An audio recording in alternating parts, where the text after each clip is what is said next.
É isso aí, meus irmãos. Nós voltamos aqui para a parte B do vídeo 2. Nós decidimos fazer um corte, uma pausa, para que você pudesse acompanhar bem e não se sentisse cansado com a quantidade de conteúdo e de informação nesse primeiro momento em que trabalhamos sobre personagens principais. Mas agora nós estamos voltando e iremos às próximas 6 perguntas em um vídeo de aproximadamente 25 a 30 minutos para concluir, então, o vídeo 2. É o 2B agora, concluindo todo o vídeo 2 sobre as tarefas prévias e a importância das perguntas para uma melhor compreensão do sentido do texto. Vamos ao trabalho? A pergunta de número 2, saindo agora um pouquinho dos personagens, mas pensando nas perguntas 2, que palavras ou conceitos são repetidos ao longo do livro? Perguntas 3, quais comparações e contrastes são encontrados no livro de Ruth? Pergunta 4, quais perguntas você tem acerca do texto? São perguntas de observação, são perguntas que a leitura ela irá colocar em nossa mente. Através da nossa leitura, nós vamos interagindo e perguntando, né, por meio de observações, como nós podemos responder essas perguntas. A pergunta 5, 6 e 7, onde ocorrem as transições e mudanças maiores do livro? Qual é o problema ou conflito principal da história? Qual é o clímax do livro e como você o identifica? São perguntas já que nos ajudam a pensar um pouco mais de estrutura, de sentido. Aquelas perguntas que vai nos dar realmente um sentido da história, né? Apontar de onde o autor está partindo para onde ele está chegando. Vamos conversar um pouquinho sobre essas perguntas. Bom, que palavras ou conceitos chaves são repetidos ao longo do livro? Se você prestou atenção na leitura que você fez e observou palavras repetidas, palavras que você julga importante, aquelas palavras que naturalmente dentro do campo da interpretação, ao ler a Bíblia, nós que estamos habituados a ouvir pregação, ouvir estudos bíblicos, nós sabemos que algumas palavras elas são chaves, como por exemplo a palavra redenção, a palavra resgate, a palavra descanso, né? Nós sabemos que ao ouvir palavras assim, ou ler palavras assim na palavra de Deus, nós sabemos que essas palavras devem ter uma atenção, porque em torno delas pode estar sendo construído o sentido do texto, aquilo que o autor está comunicando e que é o nosso trabalho como intérpretes entender e realmente chegar ao núcleo, ao coração do texto. Algumas palavras que nós podemos dizer que aparece geralmente na maioria dos estudos de pessoas que nós temos a oportunidade de trabalhar o livro de Ruth com elas. Geralmente elas vão destacar essas palavras. Decisões. O livro de Ruth fala sobre decisões. A decisão de Elimeleque de sair de Belém para Moabe. A decisão de Noemi de voltar para Belém quando ela escuta que Deus está abençoando, visitando o seu povo com pão. A decisão de Ruth de seguir Noemi e permanecer com ela, de fazer o Deus de Noemi o Deus dela, o povo de Noemi o povo dela. Enfim, a decisão de Boaz de resgatar Ruth sem nenhum tipo de constrangimento, né? Naturalmente, ele, com toda a generosidade e bom coração, um homem íntegro de caráter, ele se propõe a resgatar Ruth e cuidar de Ruth e dar uma descendência ao falecido filho de Elimeleque, que era casado com Ruth. O outro resgatador que toma a decisão de não resgatar Ruth, porque ele estava interessado apenas no resgate da terra. Mas quando Boaz fala para ele, olha, se vai resgatar as terras de Noemi, também deve resgatar Ruth que está com ela, né? Enfim, a decisão de Orfa de voltar para sua família, isso aparece na história. As pessoas geralmente elas mencionam uma palavra, um conceito repetido, que não aparece necessariamente no livro de Ruth, né? A palavra decisão, mas o conceito está ali. Providência de Deus. Geralmente as pessoas elas fazem destaque nisso. O versículo 6 do capítulo 1 em que Deus está visitando o seu povo. Versículo 13 do capítulo 4, em que Deus concede um filho, Ruth, quando ela casa com Boaz. Então, a providência divina, a mão invisível de Deus conduzindo a história, demonstrando o caminho em que o povo de Deus está sendo abençoado em um período complexo como o período de Juízes, por meio da história de Ruth, né? A palavra resgate, ela aparece ao menos 4 vezes, pelo menos com destaque no texto, né? Descanso, outra palavra importante que aparece no livro. Descanso do sofrimento e por meio de um lar. O parente resgatador, recolher, colher ou juntar, aparece 12 vezes no livro. Então essas palavras, elas são palavras que se destacam naturalmente. Nós temos também um conceito muito bem delimitado no livro, né? Amor e bondade ofertados. Perceba que o capítulo 1 de Ruth mostra que Noemi está profundamente amargurada. E quando ela percebe, então, que Ruth está decidida a segui-la, ela deixa, então, de fustigá-la, né? De dizer para ela, volte para a sua casa, sua família, para os seus deuses, né? O capítulo 2 demonstra isso. Boaz diz que o amor, a bondade que foi ofertado para Noemi, que é viva, e para a memória dos mortos, né? Essa atitude de Ruth, que Deus abençoe grandemente ela. Quando Ruth pergunta para Boaz por que ele se preocupa com ela, por que ele está abençoando ela, ele diz, porque me contaram o que você fez para com os vivos e para com os mortos, né? Então, esse conceito, essa visão de amor e bondade sendo oferecido dentro de um primeiro momento do livro, uma dobradiça ali do livro, e esse conceito de amor e bondade sendo recompensado na segunda metade do livro, né? Boaz para com Ruth e com Noemi, quando ele provê alimento e manda a Ruth voltar com muito alimento. Isso chama a atenção, inclusive, de Noemi. Noemi fala, qual foi o homem que fez isso? Né? Que Deus o abençoe, porque esse homem é um dos nossos resgatadores, né? Então, esse conceito de bondade sendo recompensado é o capítulo final, casamento, né?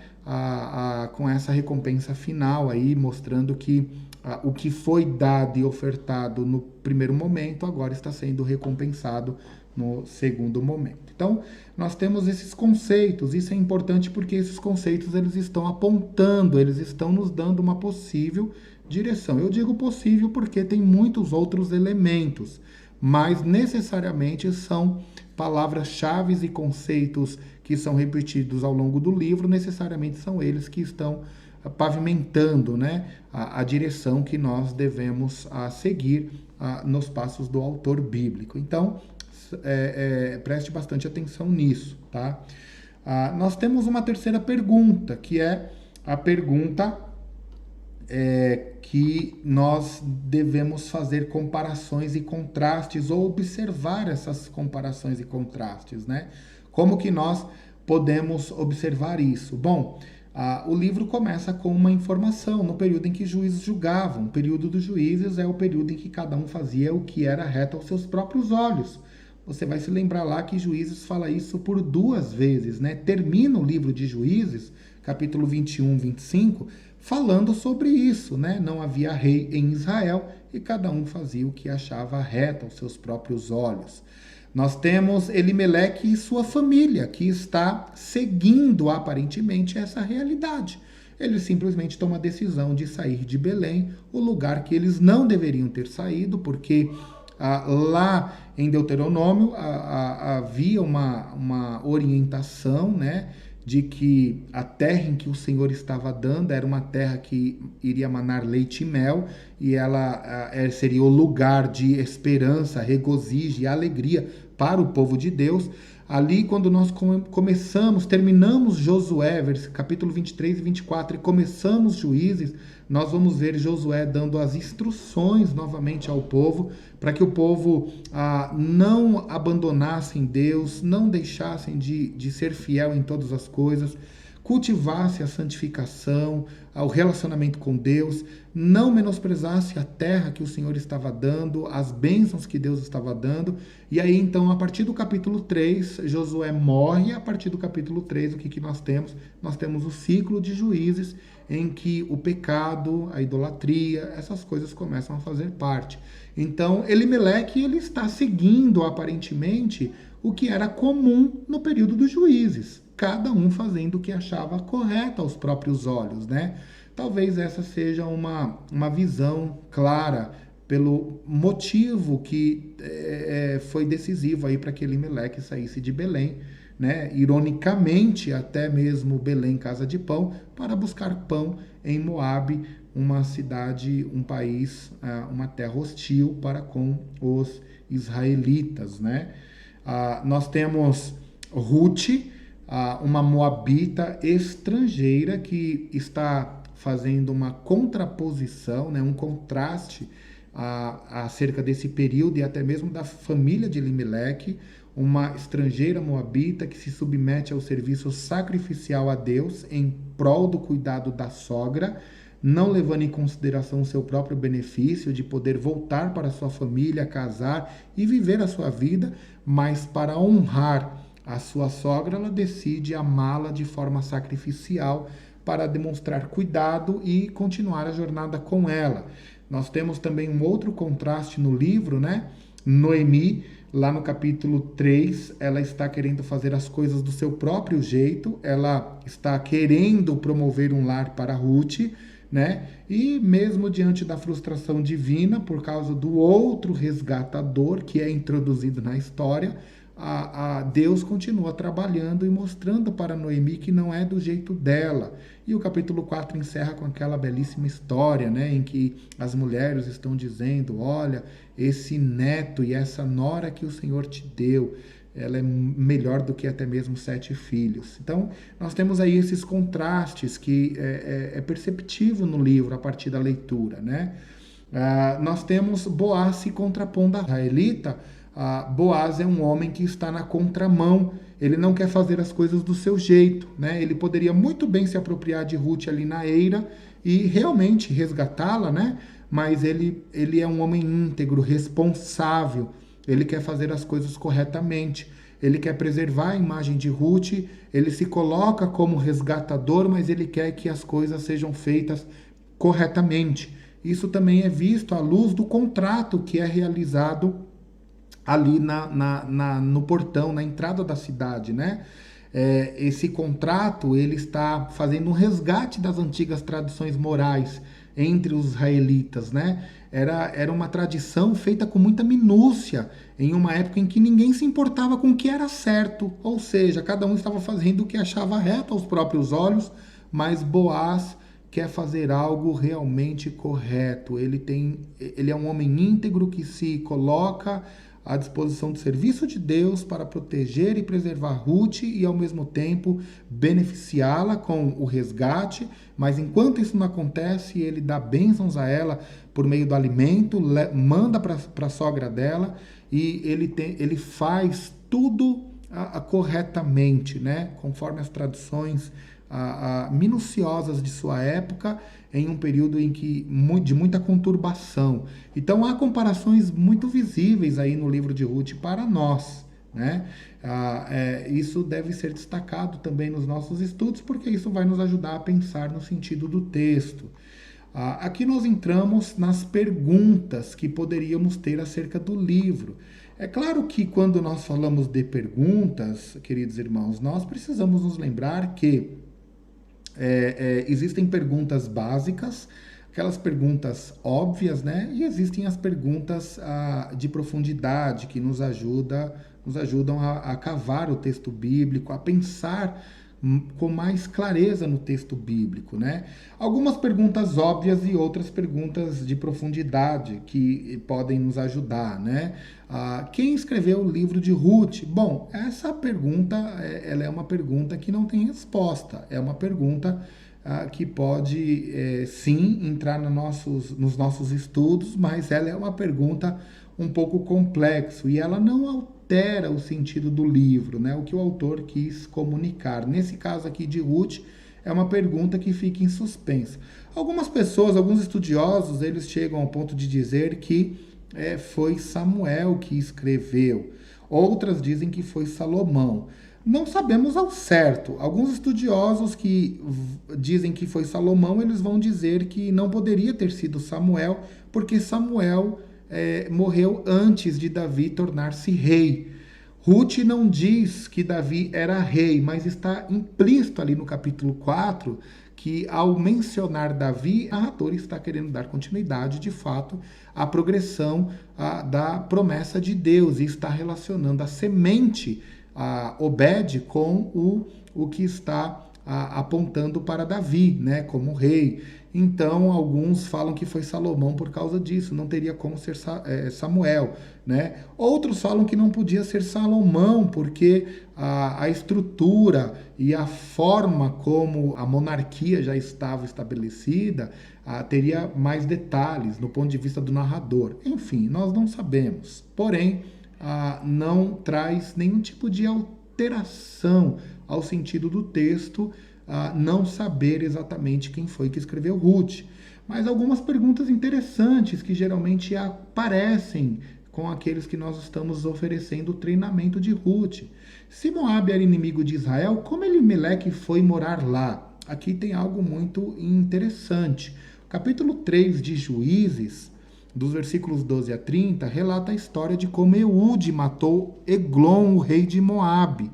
E é colocado ali como referência que após toda a façanha de Eude, né, diz lá o verso 30, depois de toda essa proeza que Eude faz, que houve um período de paz, de sossego entre Moabe e Israel por 80 anos. Se o livro foi escrito no período dos Juízes, e Juízes 3 relata essa história, muito provavelmente Elimeleque foi morar em Moabe em um período de paz que é mencionado no capítulo 3 de 80 anos, que está ali, né, a partir de Eude a 80 anos à frente. Então não sabemos exatamente a data precisa, o momento exato, mas provavelmente pode ter sido em um período de paz em que não havia guerras, as fronteiras estavam abertas e Elimeleque, por causa da fome, decidiu ir morar em Moabe. Mas a Bíblia está conversando consigo mesma, ela está nos dando referência, isso é a importância do contexto, tá? Qual é a abrangência da história de Ruth? Bom, Ruth ela tem uma abrangência aí, os estudiosos dizem em média algo em torno de 30 anos, né? Haja visto que só o período inicial entre o casamento dos filhos de Elimeleque com as Moabitas, né, e a morte deles é um período de 10 anos. Bom, estudiosos eles dizem no mínimo 11, 12 anos e no máximo 30 anos. Aí foi o desenvolvimento da história, né? Talvez alguns preferem falar em meio termo, 15 anos, né? Enfim, ter uma abrangência até 30 anos. Isso é um ponto aí que precisa ser melhor observado. Por que Ruth não teve filhos com Malom? Aqui é algo importante. O texto nos informa que foi uma ação soberana de Deus, né? Ela não tem filho, não é relatado, mas lá no capítulo 4, versículo de número 13, é dito que Deus permitiu que Ruth engravidasse, ou seja, no período em que ela esteve casada com Malom, sendo Deus soberano e tendo Deus a visão progressiva da história e do que ele estava fazendo e como aconteceria, evidentemente Deus encerrou a madre de Ruth para que ela não tivesse filho, porque o próprio autor nos dá a informação no capítulo 4, versículo 13, que Deus, o Senhor, permitiu que Ruth engravidasse. Então, muito provavelmente, por causa dessa informação, havia alguma proibição. Há indícios de imoralidade no fato de Boaz e Ruth terem passado a noite juntos antes do casamento? Essa é uma pergunta que geralmente aparece no texto, né? A gente trabalha bastante em textos e pressupostos. Não há indícios de que tenha acontecido absolutamente nada de imoral, porque era um costume antigo no Oriente uma mulher pedir para que um homem que fosse o seu parente, que fosse aquele que realmente tivesse a obrigação de resgatá-lo, que esse homem assumisse essa responsabilidade, né? Simbolicamente é retratado aqui com o pedido de Ruth: estende a tua capa sobre mim, né? Então não há indícios de imoralidade. O estender a capa não significava uma ação sexual consumada, era simplesmente uma atitude inicial de assumir a responsabilidade com aquela pessoa, né? E isso é totalmente normal. O que nós precisamos saber é que não há no texto absolutamente nada que comprometa ou insinua ação imoral da parte de Boaz para com Ruth. Muito pelo contrário, o que nós temos é que Boaz é um homem íntegro e está preservando a imagem de Ruth de uma forma singular, né?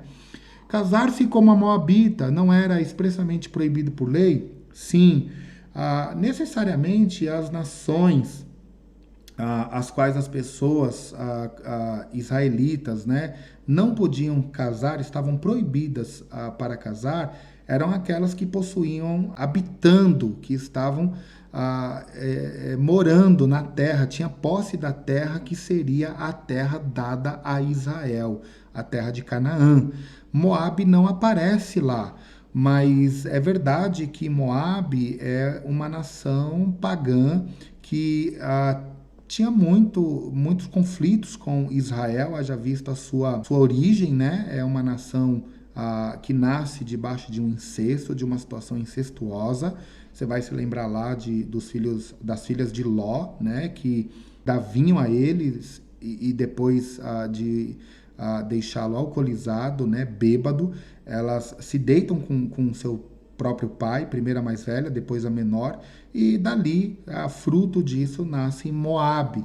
Então, os moabitas, eles não eram expressamente proibidos de casar ou se envolver com a nação de Israel. O que nós temos é um conflito contínuo.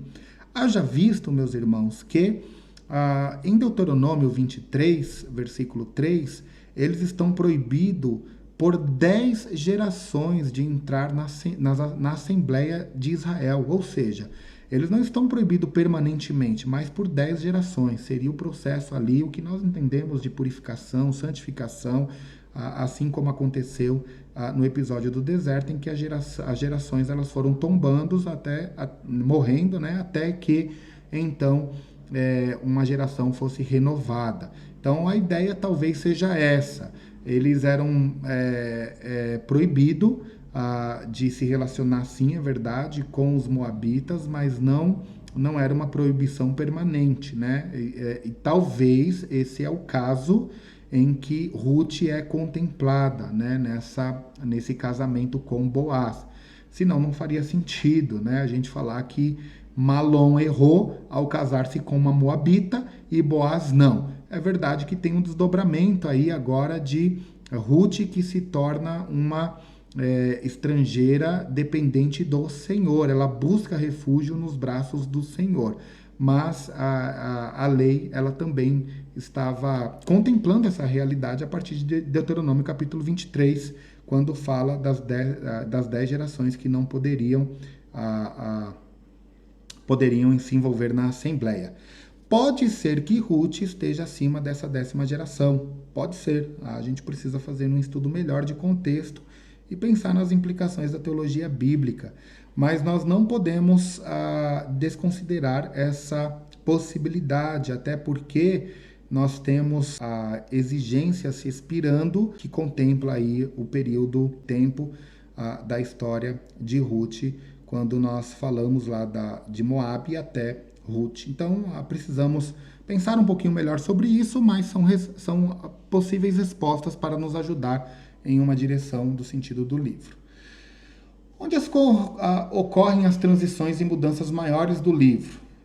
As transições, elas acontecem de forma quase que intencionalmente por capítulos. A Bíblia não foi escrita por capítulos, mas nós conseguimos enxergar unidades de pensamento, blocos de pensamentos, né, dentro da história, entre os 4 capítulos, capítulo 1 a 4, como está se desenvolvendo. Parece que nós temos 4 cenas.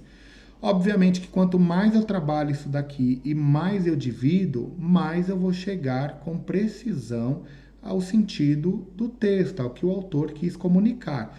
Eu estou apenas mostrando de forma objetiva como nós podemos pensar nas etapas que temos que executar para realmente dizer: o livro de Ruth diz isso. O capítulo 1 tem uma unidade de pensamento, versículo 1 a 22, primeiro porque mostra que no versículo 1 a família está se mudando para Moabe. E o versículo 22 do capítulo 1 está mostrando que há o retorno de Noemi com Ruth para Belém. Então é uma unidade de pensamento que nós conseguimos ver o desenvolvimento da história com os seus problemas, com as suas complexidades e com uma possível solução, atuação de Deus. Uma atuação de Deus e uma possível solução. Capítulo 2, da mesma forma, ele vai falar sobre providência e esperança para Noemi e Ruth.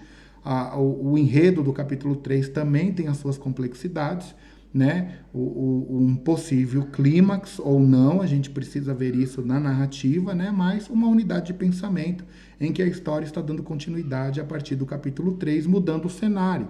Capítulo 3, nós temos a mesma coisa, busca por solução, e aí vem o capítulo 1 introduzindo o assunto, mostrando a complexidade de tudo que acontece ali, dos possíveis problemas, e uma possível solução que empurra para o capítulo 4, onde necessariamente o assunto será resolvido, né?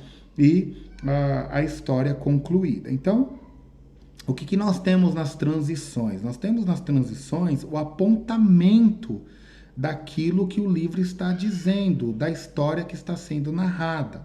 É claro que nós vamos precisar fazer uma frase que faça captação desse apontamento, mas nós já temos algo aqui para nos mostrar o sentido do livro, a história, a progressão da história, o desenvolvimento da história, né?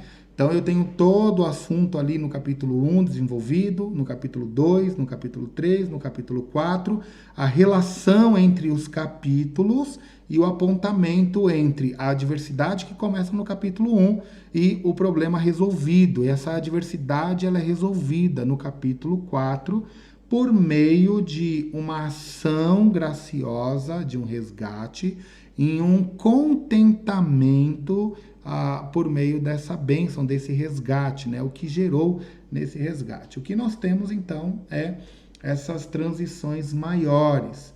Essas transições maiores, elas devem nos formar, nos apontar, formular o sentido pretendido pelo autor em cada capítulo. Eu tenho aqui a diversidade no capítulo 1 de Noemi, providência no capítulo 2 para Noemi e Ruth, a busca por uma solução completa no capítulo 3 e uma frustração, e eu tenho a resolução desse conflito no capítulo 4. Eu preciso olhar para todos esses versículos que estão realçados e mostrando o desenvolvimento da história e perguntar sobre qual assunto ele está dizendo, o que exatamente ele está apontando, como esses versículos estão dando a direção do sentido do livro. Ao olhar para essas mudanças, para essas transições, eu preciso dizer cada capítulo o que ele está dizendo, um resumo do capítulo, olhando para cada uma daqueles pontos que eu tive condições por meio da observação de realçar, falar, olha, o capítulo 1, ele está me dizendo isso, em meio às adversidades, nacional e pessoal, nacional porque era fome, pessoal porque além de fome, que envolvia toda a nação, teve uma tragédia, a morte do marido e dos 2 filhos, Deus atua bondosamente, atua com qual finalidade? Para proporcionar retorno a Noemi e salvação para Ruth. O movimento, a cena do capítulo 1, ela está me dizendo que é, evidentemente, essa verdade. Por quê? Porque essa verdade está sendo extraída daquilo que o texto me diz, dos versículos que realmente se conectaram para dizer, isso aqui é o fluxo da história. Então, em meio às adversidades de Ruth e Noemi, por meio de uma tragédia, por meio de uma situação nacional, fome, e pessoal, a tragédia da morte, né? A viuvez e a incerteza do futuro, Deus atua bondosamente, versículo 6, visitando o seu povo lá em Israel, para que Noemi escute isso, saiba que lá na terra do pão Deus está agindo, ela retornasse, proporcionando um retorno para Noemi, sair de Moabe, Moabe não era o local para ela, e salvação para Ruth, porque Deus então trabalhou profundamente no coração de Ruth, para que ela, sensibilizada pelo seu compromisso de amar sacrificialmente, então se submetesse ao Deus de Noemi, ao Deus de Israel.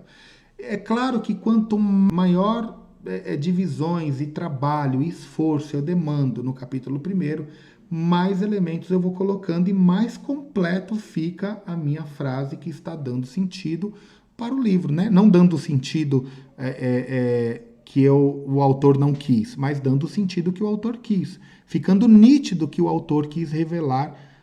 A sua intenção ao escrever Ruth 1 foi justamente isso, mostrar para os leitores que decisões levaram a adversidades, por meio, não apenas as decisões, mas as adversidades nacional, gerou decisões que levou ainda a maiores adversidades, as tragédias pessoais, mas Deus bondosamente trabalhou para um retorno de Noemi, trabalhar o coração dela, o coração dessa mulher lá em Belém e proporcionar salvação a Ruth. Isso aqui é apenas um trabalho inicial, não é um trabalho completo.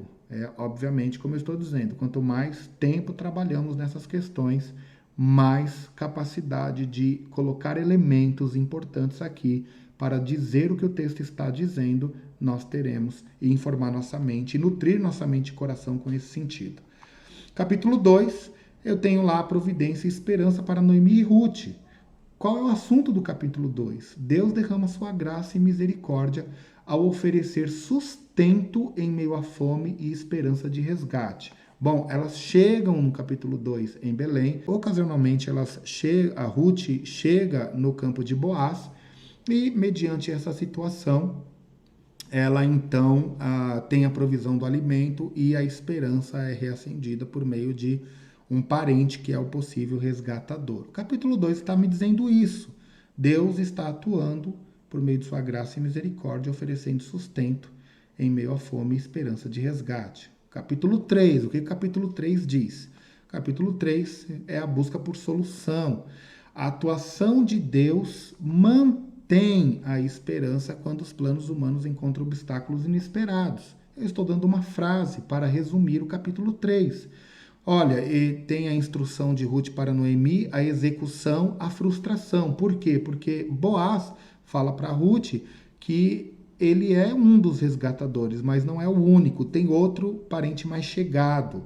E aí então, o que mantém essa esperança? O que mantém essa expectativa? A soberana atuação de Deus quando os obstáculos inesperados acontecem. Para Noemi, o desfecho da história seria no capítulo 3, mas Deus levou isso adiante, mostrando a sua intervenção e conduzindo a história. Tinha muitas coisas ainda para acontecer. Capítulo 4, eu olho para o capítulo 4, problema resolvido e contentamento garantido. O que eu tenho no capítulo 4? Qual é o sentido? O que o autor está querendo comunicar? O autor está querendo comunicar que por meio da providência divina, Deus garantiu meios necessários para resgatar Ruth, recompensar com bênçãos a confiança de Ruth, reverter a tragédia de Noemi e dar continuidade às suas promessas por meio do seu descendente. Ou seja, o capítulo 4, o autor, eu posso seguramente, por meio desses estudos e chegando no mínimo necessário, dizendo, olha, o capítulo 4 tem esse assunto. O assunto do capítulo 4 é este. Isso aqui não é grande ideia, isso aqui é o sentido do autor, que pretendido pelo autor. Eu vou trabalhar melhor isso. Nós teremos uma sessão de estrutura e grande ideia para realmente chegar às minúcias com sujeito, verbo e complemento. O meu trabalho inicial aqui é observar o sentido do texto, onde o autor está querendo me levar nessa história. Isso aqui ainda está no campo dos meus estudos iniciais, da minha compreensão. Tá bom? Então, nós temos aí o assunto das transições maiores. E nós temos ainda mais duas perguntas. Qual é o problema ou conflito principal da história? Toda a narrativa ela se desenvolve nos dilemas familiares de Noemi, sua saída de Belém para Moabe, a desgraça que alcançou sua família, seu retorno para Belém em miséria e amargura, ao lado de sua nora moabita e a necessidade de resgate que ela e sua nora, que decidiu segui-la, têm. Ou seja, a narrativa ela está sendo desenvolvida em torno dessa história, dessa peça, né? Ela está trabalhando em cima disso, né? E aí é onde entra Boaz, porque ele é o resgatador. É onde entra a Obed, porque está dando sequência, né? À história maior, conectando essa pequena história à história maior. Enfim, a narrativa está em cima dessa perspectiva. Noemi está no centro do problema da narrativa. Ela é a mulher que está no centro desse problema, é o personagem que está no centro desse problema. E toda a ação de Ruth e toda a ação de Boaz para com Ruth e para com Noemi visa a contemplação desse personagem. O livro começa falando das suas tragédias e termina falando da sua alegria ao segurar em seus braços um neto como expressão da redenção e bondade divina. Noemi é o personagem que está no palco das atenções do grande livro, né? Do livro de Ruth, da grande história, na verdade, né? E Ruth é a personagem que é introduzida na história também como uma personagem principal, vamos assim dizer, porque ela está mostrando, evidenciando a salvação de um estrangeiro, aquele que se submete em fé a Deus também é recompensado como povo de Deus por bênçãos que Deus oferece a ela. Boaz é esse personagem íntegro, esse homem que realmente dá o toque final na história, né? Que leva a história para o desfecho, né? Mas o palco da história, o núcleo da história está sendo desenvolvido ali em torno de Noemi, que consequentemente a Ruth que decide segui-la e Boaz que é introduzido para produzir a solução do problema dessas duas mulheres. Bom, por último, nós temos que olhar para o clímax do livro. Como que nós poderíamos identificar esse clímax? E aí nós vamos encerrar aqui. E no próximo vídeo falar, então, sobre teologia bíblica, como o livro de Ruth se enquadra na história maior. O clímax do livro é o resgate de uma gentia. Nós temos tanto o capítulo 2, versículo 10, como o capítulo 4, versículos de 8 a 10, falando de uma estrangeira moabita sendo introduzida na história de Israel e na linhagem dessa história. E essa história está relacionada à promessa divina. Por quê? Porque ela se conecta ela volta algo em torno de 900 anos para falar de Raquel, Lia, Tamar, Judá e Pérez, que é o fruto do relacionamento de Tamar com Judá. E ela vai 100 anos à frente, né, quando ela menciona Davi. Então, o ponto da história é mostrar que nesse processo redentivo maior, ao fazer isso, o narrador necessariamente ele seleciona um assunto fundamental no livro, que é a promessa de Deus dando continuidade. E, naturalmente, o clímax do livro é mostrar que essa promessa está sendo levada adiante por meio de um resgate de uma gentia, uma moabita que é introduzida na linhagem de Davi, consequentemente na linhagem de Cristo. Então, esse é o clímax do livro, né? Nós não podemos perder isso de cena, do olhar, porque todos os problemas que são inseridos dentro da narrativa está apontando, culminando para esse clímax. Bom, nós temos também outros clímax menores, né, que compõem essa história, como, por exemplo, o Boaz, como parente resgatador, não ser o primeiro resgatador da família, né? Capítulo 3, versículo 12. O que nós temos aqui? Algo importante para finalizarmos é que, no caso de Ruth e Noemi, não era apenas o resgate de terra, era o resgate de terra e o resgate da viúva, né? O resgate da da semente. Então, para isso, nós temos que nos lembrar lá do princípio que estava regendo lá a lei do levirato. Nesse caso, quando era para resgate de terra, apenas um parente para que a terra permanecesse no núcleo da família é suficiente. No caso de semente, tinha que ser um parente, um resgatador próximo, um irmão, né, do falecido, ou um tio, um possível tio, né, alguém muito próximo, não um parente distante, alguém próximo. Nesse caso, parece que quando Boaz menciona o outro resgatador mais próximo, ele está fazendo uma referência diretamente ao vínculo de sangue desse resgatador com Elimeleque, um provável irmão Elimeleque, né? E esse resgatador também ele precisaria ter recursos necessários para comprar a terra e disposição para comprar. Por quê? Porque se envolvesse o resgate da semente, essa semente, esse nome que iria ser perpetuado não seria o nome dele, seria o nome do falecido. Então, isso é que acontece, né? Boaz tem essa disposição, mas o outro resgatador não. Meus queridos irmãos, nós chegamos aí ao término da importância das perguntas, um vídeo longo, mais longo do que nós queríamos que fosse. Nos encontramos no próximo vídeo. Que Deus em Cristo Jesus abençoe profundamente sua vida.